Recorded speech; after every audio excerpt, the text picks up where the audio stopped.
Coup attempt succeeds. The 1989 Sudanese coup dtat was a military coup that occurred in Sudan on 30 June 1989 against the democratically elected government of Prime Minister Sadiq al-Mahdi and President Ahmed al-Mir Ghani. The coup was led by military officer Omar al-Bashir, who took power in its aftermath and would go on to rule the country for the next 30 years until he was overthrown in 2019. In 1983, a civil war broke out between Sudan's central government and the Sudan People's Liberation Army, and it was fought at great cost to the country's civilian population. In 1989, the number of civilian casualties that resulted from famine alone was estimated to be as high as 250,000.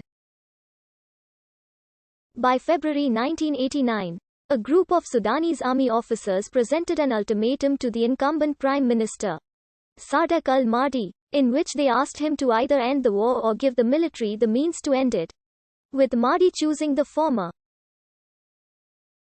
Mahdi's inability to put an end to the conflict in the months that followed, along with a crippled Sudanese economy, led to growing tension between him and the army officials.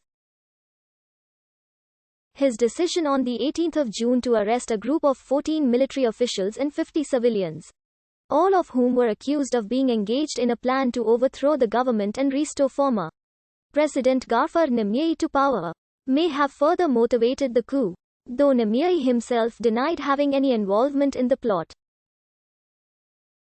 On 30 June 1989, military officers under the command of then Brigadier Omar Hassan al-Bashir, with instigation and support from the National Islamic Front, and it was assisted by a civilian cabinet. The coup put an end to the newly facilitated democratic system of government in Sudan, which was established in 1985, and replaced it with a totalitarian regime led by Omar al-Bashir, which was responsible for a series of war crimes and human rights violations.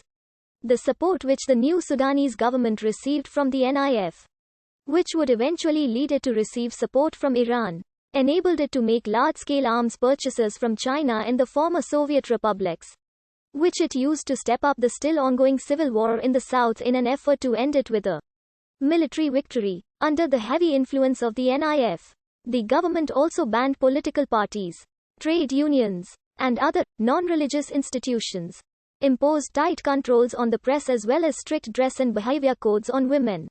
More than 78,000 people were purged from the army, police and civil administration, resulting in a thorough reshaping of the state apparatus.